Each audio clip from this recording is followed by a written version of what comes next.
Dobrý deň, ja ďakujem veľmi pekne za pozvanie od Amélie. My sme si predtým občas tak trochu aj písali a vedeli sme o sebe, ale konečne sme sa prvýkrát dnes aj videli s predstaviteľkami tohto združenia. Ďakujem za možnosť. Ja najprv som si tak uvedomila, ako som dnes počúvala aj pani Ivanu Kožinkovú, že Slovensko má naozaj svoje špecifika a my sa pohybujeme úplne inde, ako ste vy, čo sa týka nemocničného dobrovoľníctva. Musím to povedať, že je to preto, lebo u nás ten právny rámec dobrovoľníctva vznikol až v roku 2011. Predtým sme my zákon o dobrovoľníctve, alebo ako to máte vy, o dobrovoľníckej službe vôbec nemali.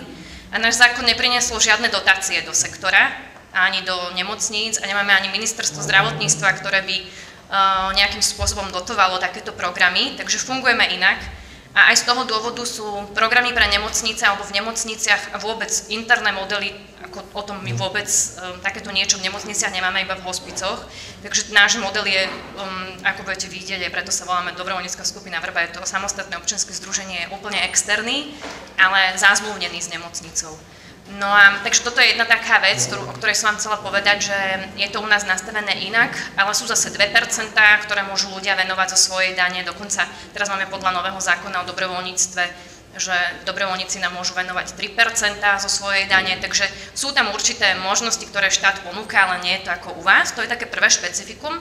Druhé špecifikum, ktoré je v mojej prezentácii, je, že my sme združenie, ktoré funguje výlučne v onkologickom ústave, teda všetci ľudia, ktorí prichádzajú, majú onkologické ochorenie alebo sa prídu vyšetriť a sú diagnostikovaní. To znamená, nemáme tam oddelenia, kde by sa pohybovali iní ľudia ako onkologickí pacienti. Na ambulanciách áno.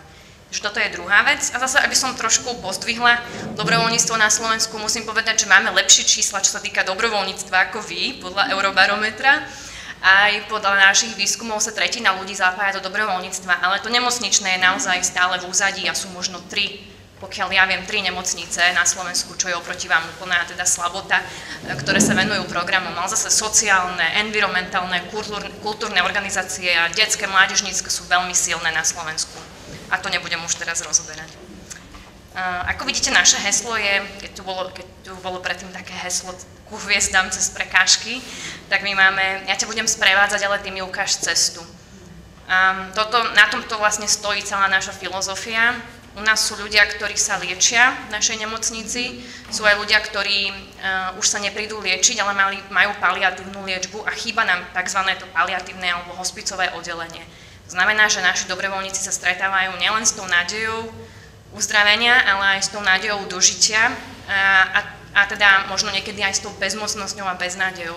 A preto sú pre nás najcennejší práve tí dobrovoľníci, ktorí dokážu tú bezmocnosť uniesť a ktorí možno nie sú a neprídu s tým pozitívnym naladením, pretože vidia, že už pozitívne naladenie nepomôže, ale proste zostanú aj v tej bezmoci toho pacienta spolu s ním.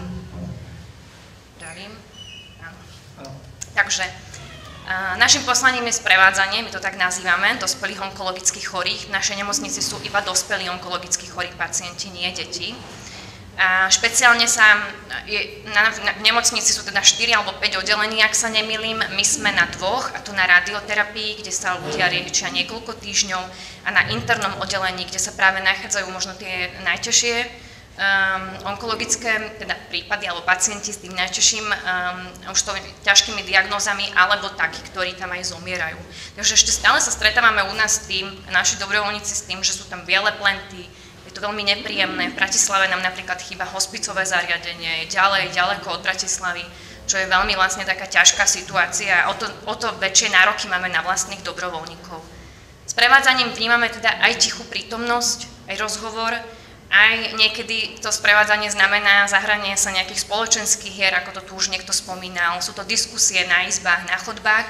A čo je pre nás taká priorita číslo 1 je naozaj ten dôverný rozhovor. Na to tak čo najviac smerujeme aj tých našich dobrovoľníkov, pokiaľ sa dá zostať v kontakte s jedným pacientom. Niekedy sa to dá, niektorí dobrovoľníci už majú taký vytvorený dlhodobejší vzťah s pacientmi, niekedy sa to nedá.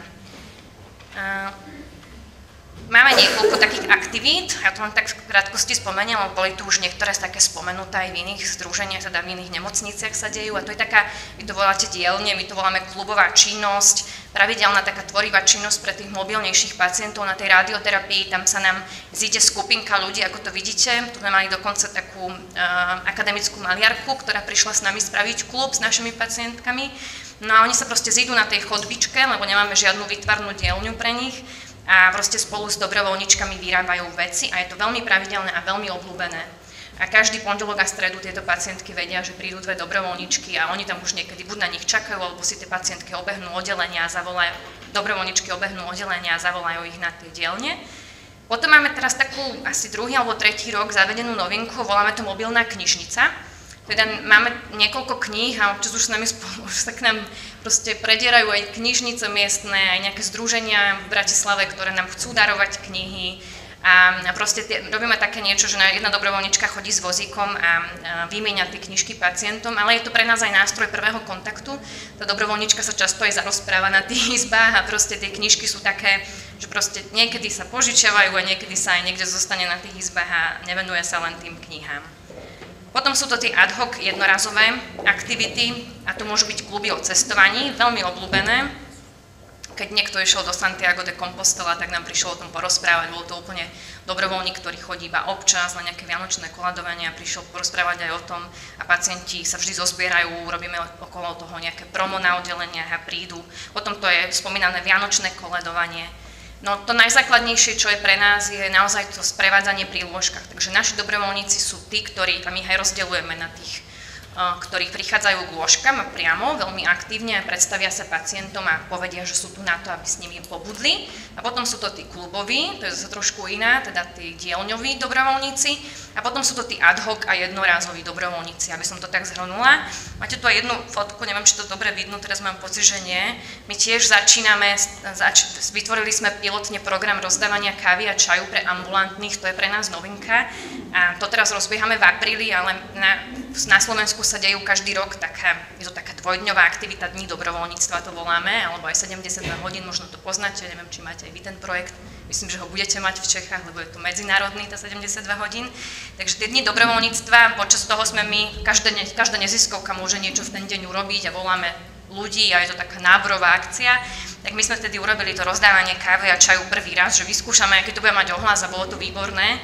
A čo je na tomto celom najzaujímavejšie, keď vám poviem, že ako sme to celé rozvíjali, keď stihnem, tak s touto aktivitou za nami prišiel riaditeľ, že prosím vás, urobte tu niečo nové, že chceme, aby tí pacienti na tých chodbách, že to je hrozné u nás, že naozaj my musíme, oni majú teraz problém zohnať peniaze, aby prestávali chodby a všetko na novo prerobili a že je tam hrozná tá situácia, oni sa tam tlačia, že urobme niečo spolu. No, viete, pre nás to bol taký šok, lebo vždy sme chodili my za riaditeľom a teraz on prišiel prvýkrát za nami, tak to bolo také milé, že vlastne ten riaditeľ, keď si už uvedomí, čo vlastne my tej nemocnici môžeme ako kvalitu poskytnúť, tak už sme teda veľmi ďaleko, by som povedala, čo je skvelé. My sme vznikli v roku 99 ako neformálna skupina. Naozaj prišli len ľudia zvonku a bola jedna lekárka na internom oddelení, ktorá si uvedomila, že somatická liečba nepomôže. Ako povedala pani Tichá, že treba ešte niečo iné.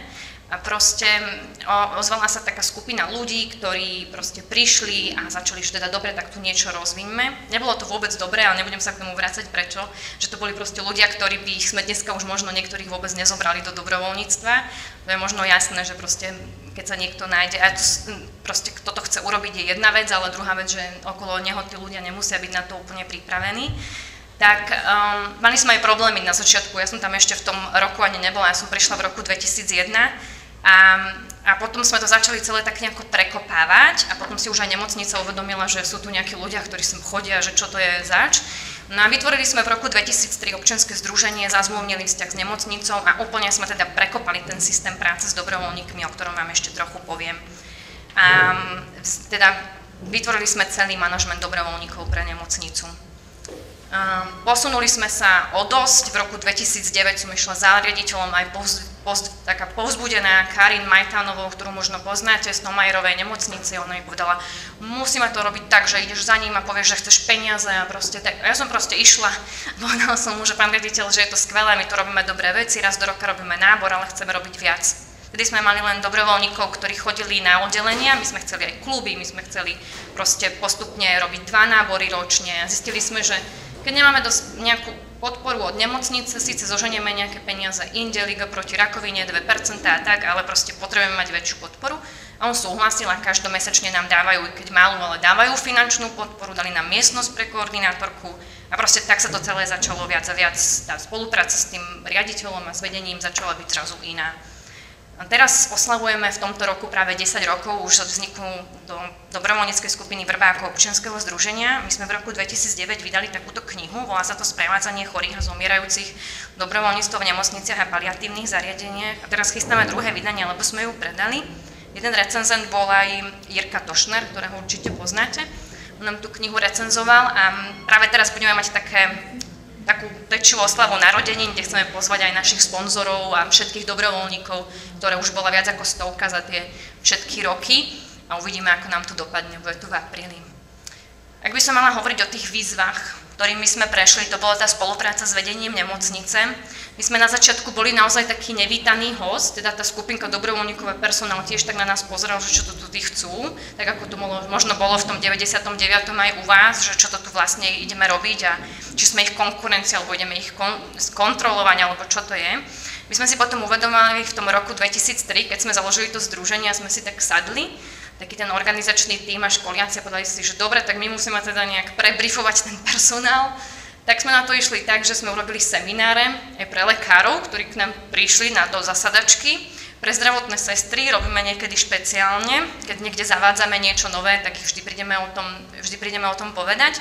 A dokonca to tiež sa podarilo dostať do kreditného systému tej vrchnej našej sestre a proste zrazu sme mali plnú prednáškovú miestnosť sestričiek, ktoré sa prišli teda povzdelávať o tom, že čo robíme. A bolo to zaujímavé, lebo teraz, keď kdekoľvek sa pohneme, tak už viac o nás vedia. Samozrejme, že to znamená aj to, že sme tam 10 rokov, to už je iné ako na začiatku. Ale tá informovanosť personálu je strašne dôležitá. No, a tak by som povedala, že čo je také najdôležitejšie pre našu spoluprácu s nemocnicou, keďže máme ten externý model a je to iné ako u vás, keď máte interný, tak je to to, že tá koordinátorka tam stále sedí a je blízko. Nie stále, máme teraz koordinátorku na polovičný úväzok pre dobrovoľníkov v nemocnici a teda stále komunikuje s tými osobami na oddeleniach, so sekretárkou, čo je veľmi dôležité. A teda aj s riaditeľmi, aj s konateľmi, takže sme tam tak k nim blízko. Je veľmi dôležité, čo si podľa mňa nemocnica u nás uvedomila, to je mediálna podpora. My vlastne vďaka dobrovoľníkom, oni sa dostali niekedy aj do telky a do nejakých časopisov a to ich akože povzbudilo, že sú prestížnou nemocnicou v istom zmysle, lebo tento onkologický ústav sám o sebe je prestížnou nemocnicou, lebo máme 2 najlepšie onkologické ústavy na Slovensku a jeden z nich je práve aj tento onkologický ústav, takže o to viac. No a musím povedať, že naozaj tí naši konatelia, akokoľvek sa s nimi niekedy ťažko komunikuje, sú osvietení, nazvem to tak, a naozaj vnímajú, že tá dobrovoľnícka služba je dôležitá. Čo je dôležité, je ten feedback, tá spätná väzba od pacientov a verejnosti, že oni teda vnímajú, že tí pacienti si to pochvaľujú a že je to dobré, že tam majú dobrovoľníkov. Výzvy pre nás sú stále ten fundraising, nakoľko nemáme tie dotácie, ako vy a môže teda, ja viem, že aj u vás to neplatí, že ak ich máte, tak ich dostanete, ale znovu my teda hľadáme aj sponzorov a hľadáme teda nových ľudí stále aj do dobrovoľníctva. Naši dobrovoľníci nám často pomáhajú so sponzoringom, možno to poznáte, pracujú vo firmách a proste vďaka nim dostaneme nejaký grant, takže toto je tiež veľmi dôležité. No a začíname pracovať na lepšej web stránke, to asi tiež poznáte, dokonca sme na Facebooku po novom, teraz máme výzvu, kto sa nám o ten Facebook bude starať, lebo viete si predstaviť, že každý deň by tam pomaly niečo malo byť, keby ste robili dobré PR, tak o tom viete, no a toto je u nás teda problém, že kto to bude riešiť ten Facebook, no a teda tá najväčšia výzva je, ako aj u vás, to len tak v krátkosti spomenieme, získavanie a udržavanie vhodných dobrovoľníkov. My tiež, keď bola taká predtým prezentácia, že kvalita a kvantita, my vsádzame na kvalitu, nie kvantitu, čo je teda asi normálne pri onkologických chorých pacientoch. Máme ročne teraz momentálne asi 15 pravidelných dobrovoľníkov na oddeleniach a ad hoc dobrovoľníkov asi 50, to sú tí jednorazoví a takí, ktorí nám prídu občas niečo pomôcť. No a v apríli rozbiehame ten nový projekt dobrovoľníctva na ambulanciách. To, čo máte už niektorí, vy, ktorí ste spomínali kávu, čaj, časopisy a podobne, čo sme doteraz nemali.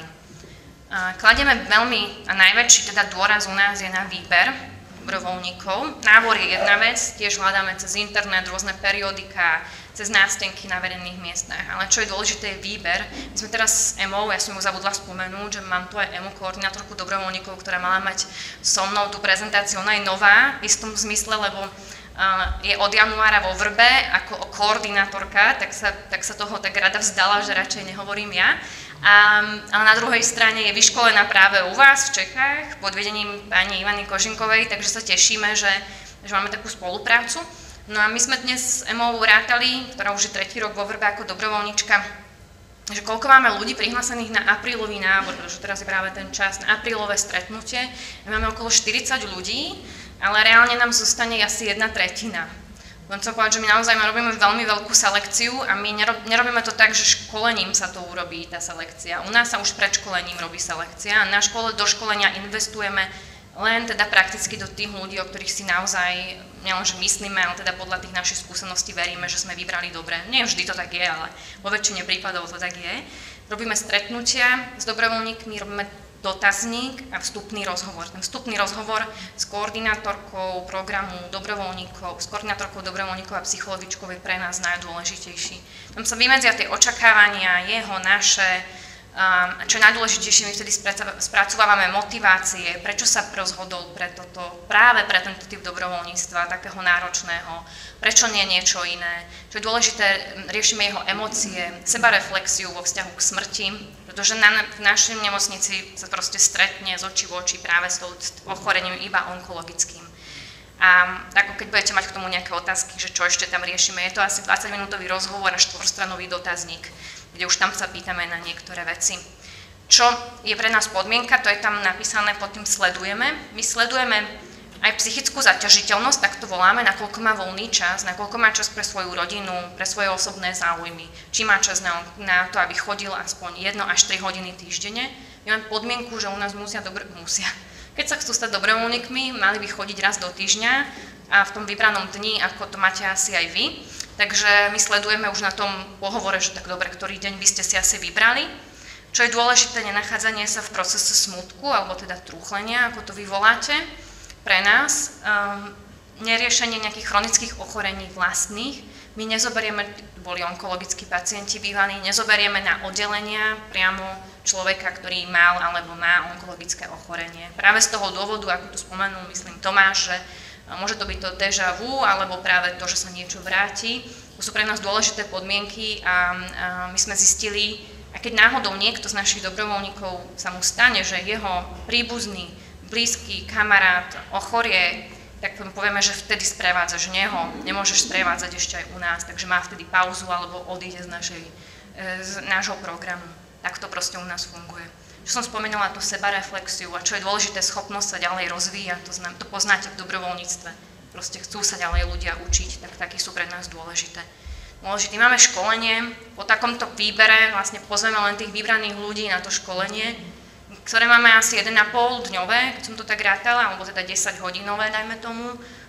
Máme tam tie organizačné aspekty práce, prichádza psychologička, ktorá proste si prejde s nimi potreby pacientov, tých základných, psychologické, duchovné potreby pacientov, strachy, fázy zomierania, to, čo asi vy poznáte, to si prechádzame.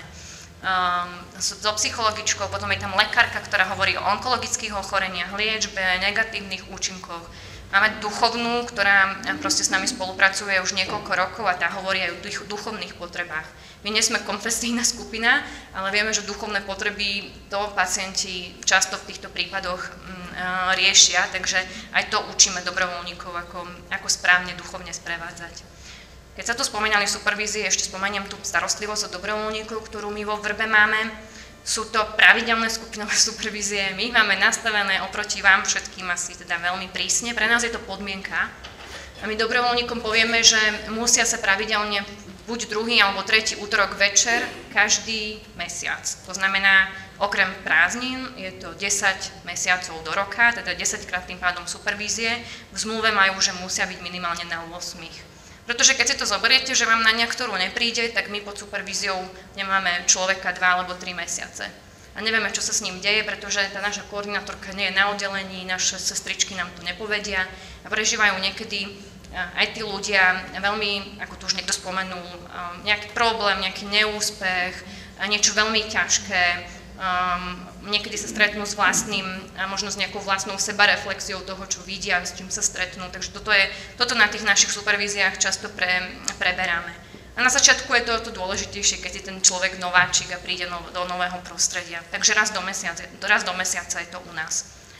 Máme možnosť účasti na konferenciách k nejakým témam, naši dobrovoľníci. Robíme pre nich nejaké vzdelávacie podujatia raz za čas, minimálne raz za rok. A keď nám niekto niečo ponúkne, tak to posielame ďalej.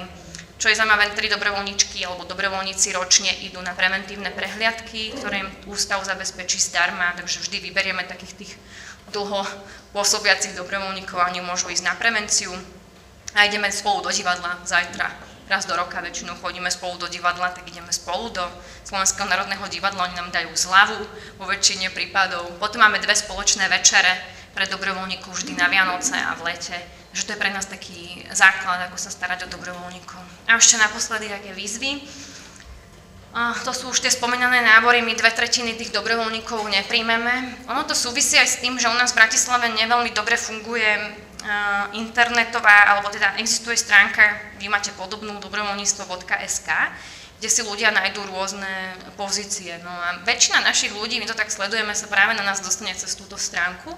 A zistili sme, že na tej stránke je v poslednej dobe len 30 pozícií a 5 je z toho vrba, pretože máme teda rôzne tie pozície. No a potom nám prídu ľudia, ktorí nám na tom pohovore povedia, že viete, ale možno, že skôr tí seniori alebo tí bezdomovci, že toto som našla.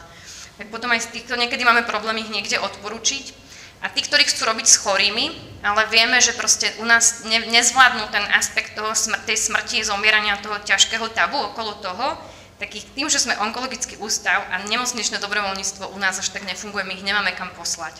Prakticky tie nemocnice v okolí by mohli mať, my sme im aj ponúkali dobrovoľnícke programy, oni o to nejavia záujem, pretože im povieme, že je to náročné a toto musíte splniť a takto to funguje a potrebujete koordinátora a my vám to môžeme robiť, ale neurobíme to celkom zadarmo a oni proste sa zláknú a tým pádom to nemá pre nás význam. Takže pre nás je toto taká výzva, že ako sa posunúť ďalej, ako to nemocničné dobrovoľníctvo na Slovensku posunúť ďalej a rozmýšľame nad tým, že to nebudeme ponúkať, že nám proste, je to síce možno naivné, poviete si, ale radšej budeme čakať, že prídu ľudia za nami, ako my budeme chodiť k riaditeľom a prosíkať sa o to, aby proste nejaký program zaviedli, keďže to zdravotníctvo na Slovensku možno nie je také, čo možno zažívate aj vy, a zďaleka to nie je ideálny stav.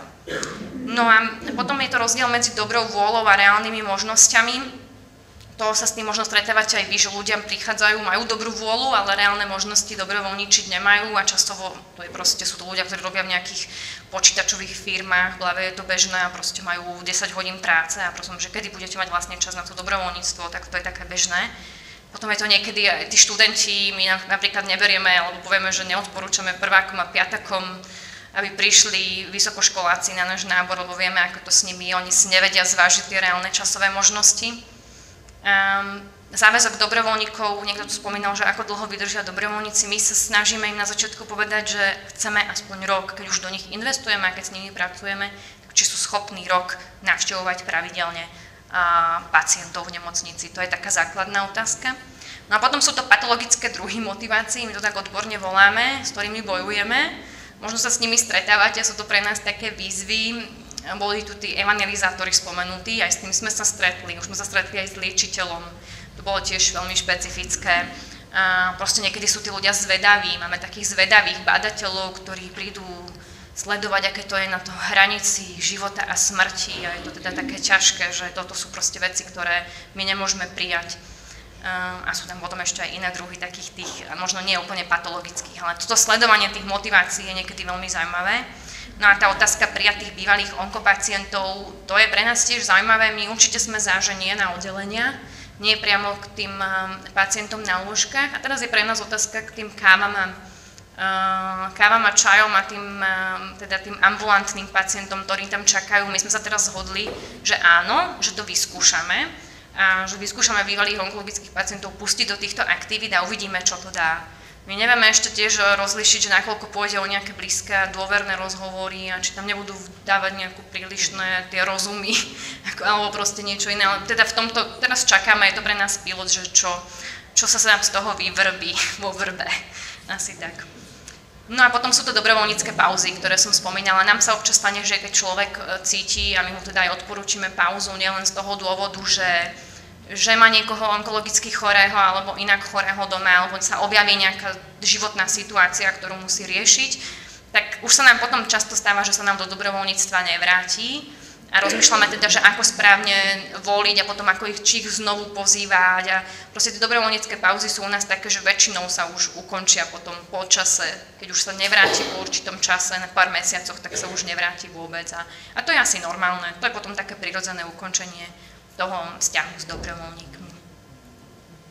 Takže to by bolo asi za nás všetko. Ja len chcem povedať, že ak budete mať chuť a prečítať túto našu publikáciu, ona už nie je teraz k dostaniu, lebo sme ju vypredali, ale ak by ste chceli, tak v apríli určite plánujeme urobiť teda nejakú, my už na nej pracujeme, ale v apríli bude druhé vydanie, tak vám ju rada potom pošlem. Ďakujem ešte raz. Já bych se chtěla zeptat, mě zaujala vlastně ta hloubka toho zkoumání vlastně a ta práce s dobrovolníky, než vstoupí vlastně do toho programu, kterou my taky nějakým způsobem realizujeme v těch různých fázích. Ale vlastně uvažujeme o tom tak, že často se může přihlásit člověk, který má třeba skutečně jakoby jinou motivaci a ta motivace může být ale pro něj velmi závažná. A to tak, že může být třeba, dejme tomu, může to být třeba karcinofobie, nebo prostě něco, co toho člověka nějakým způsobem skutečně trápí a on vlastně přijde do toho programu, protože chce se o tom něco dozvědět. A stalo se nám to několikrát, že přišel člověk, který skutečně potřeboval pomoc a vlastně přišel do dobrovolnického programu.